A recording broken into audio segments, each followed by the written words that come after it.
Alright, take two. This is a daily practice read using the star spread. Uh, the root of the matter, emotion,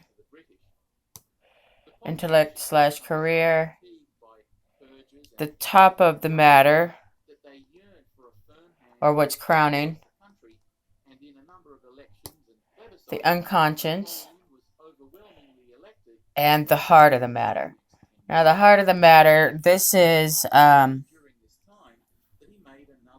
the heart of the matter in this deck. The moon card is about mystical secrets, intuition, dreams, and visions, psychic matters. So, at the heart of everything, some kind of psychic development, discovery, or encouragement. And the root of the matter are, I guess, what started all of it is the tower energy, a complete collapse of a previous life is no more. Everything is at zero. And what is crowning everything? This is Nine of Swords. This is somebody who is very grief-stricken and someone very sad and overcome by negative energies. Just a period of suffering. So yeah, reading this downwards, a destruction or a collapse of someone's life, and it has caused them to really go within their own mind and Dr. Heal Thyself. Yeah, I'm like seeing this star card that's healing. And then, okay. And during this period of loss and suffering and grief, it's like longing for what was. And it's not longing for a dude. It's, yeah, I'm not going to talk about that right now. Because I don't want to mess up my makeup. I got to go somewhere. Da-da-da. Alright. 5 and 3. And the unconscious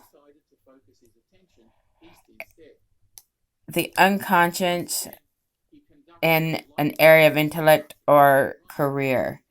So, in a very kind of toxic, maybe materialistic work environment, or some kind of social environment that is very shallow, and they've confused spirituality with occultism. But despite all that, something or someone who had genuine ability or skill was able to manifest some kind of opportunity or fortuitous happenstance out of all this grief and destruction and toxicity. All right, here's the emotion. Oh, emotion and emotion. Did I forget what? I didn't write the number 6. What? I just skipped a whole damn whatever. How I skipped that? I was on a roll too. I can't believe. I know, right? Conscience influence. Okay, these are conscience influences and emotional and relationships. So there is some kind of Oh, it's so flipped backwards. I'm dyslexic. All right, so six. Conscious influences affecting this situation being spoken of here.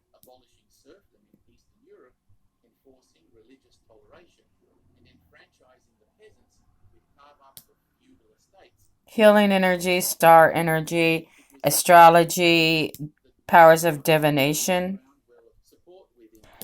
and in emotions and relationships. This is someone that was, it's a very courageous and brave, inventive kind of person. And this tower energy causing someone to self analyze and delve into their own psychic abilities and also psychology, being able to self psychologize your own situation objectively.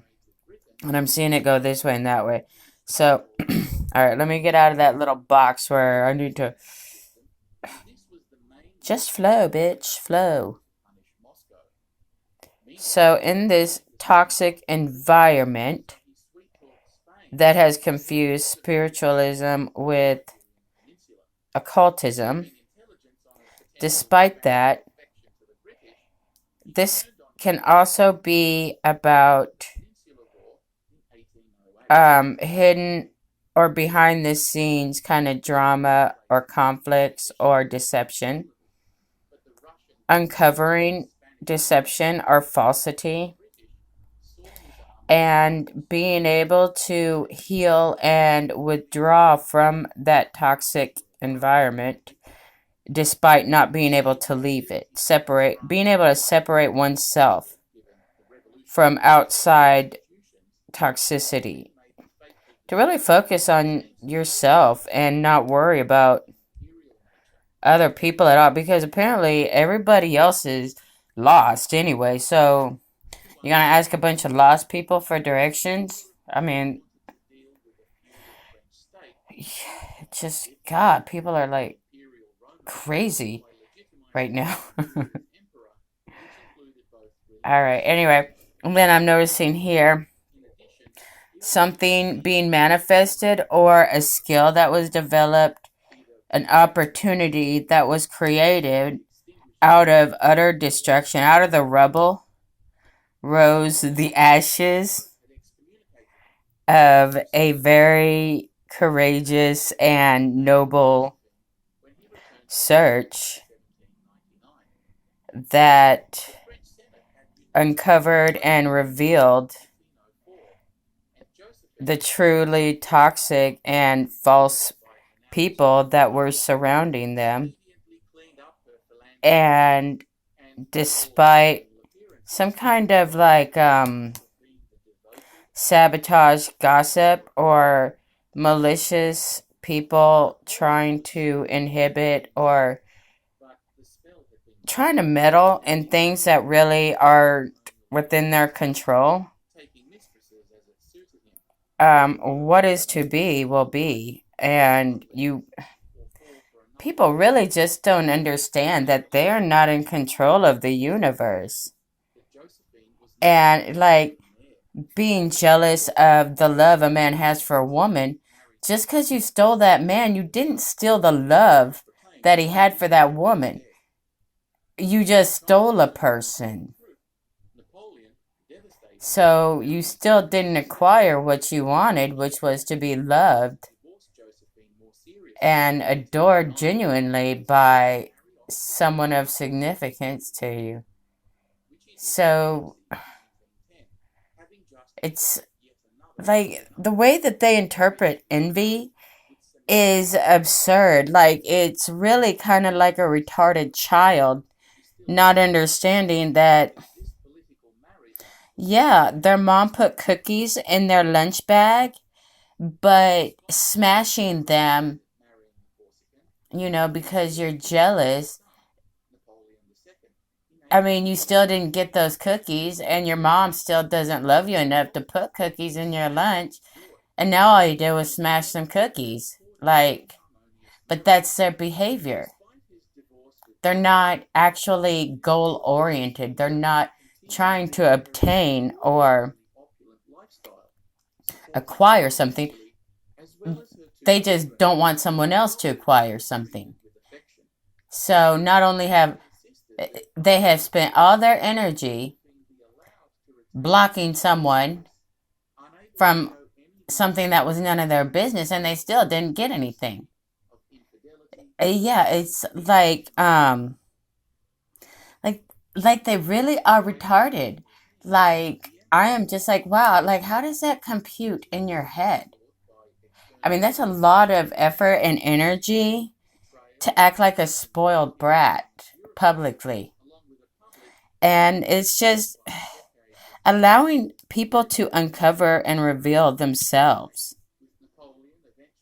Um, Behaviors and actions speak so much louder than words or bragging.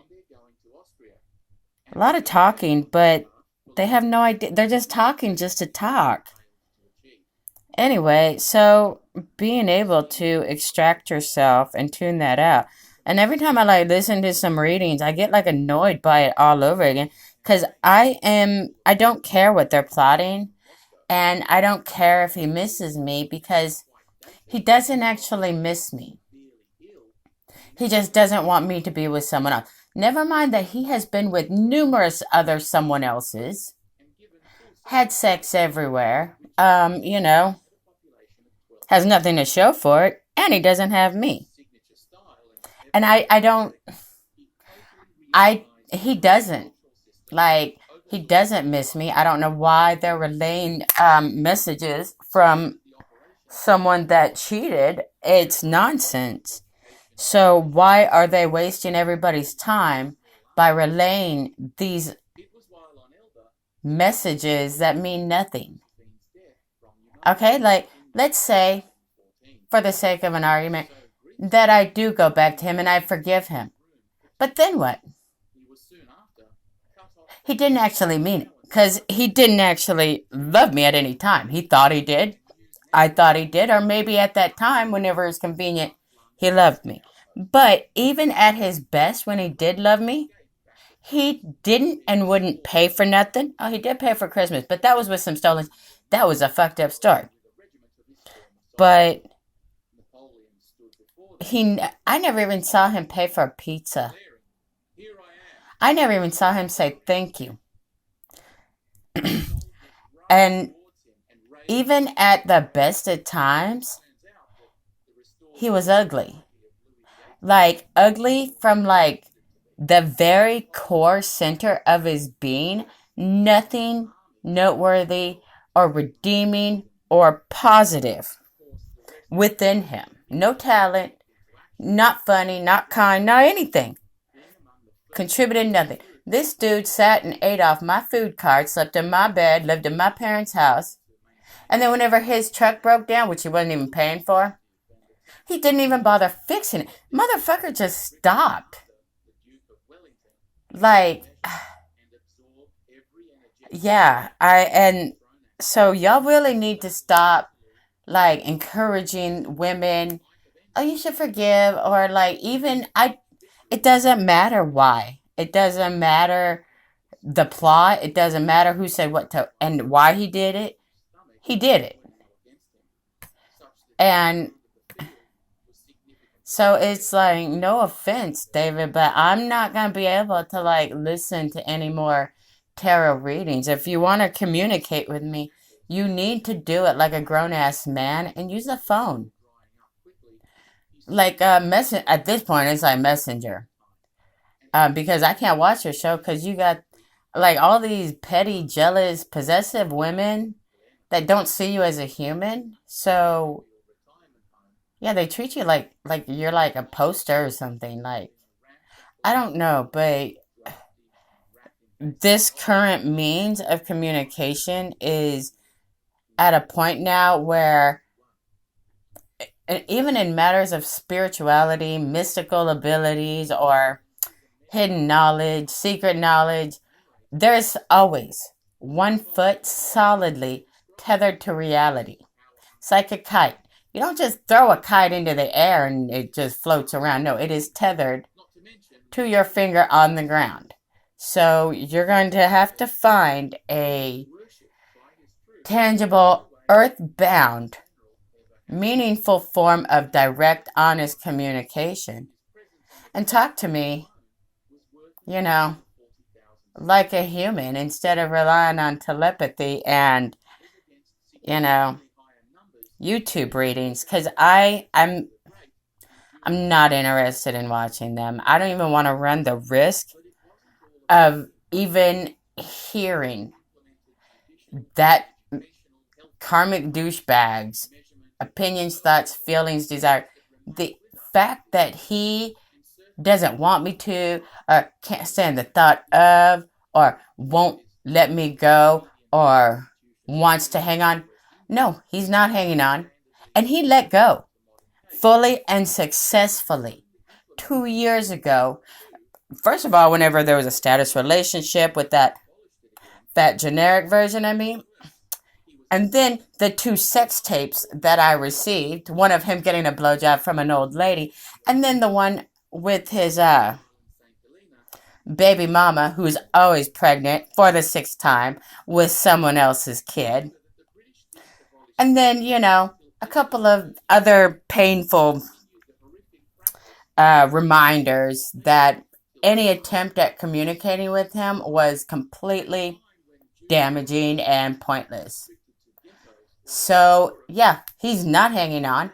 He's not able to. What he wants is not a factor. He's not a factor in anything. He's not important.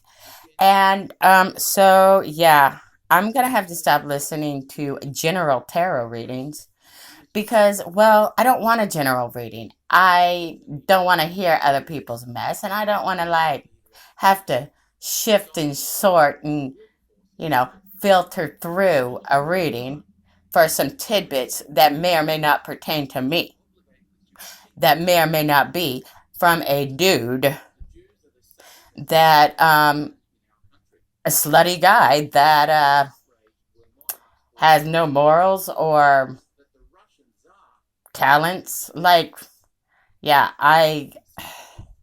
so yeah, that's today's reading and general read. So, gotta go. Bye.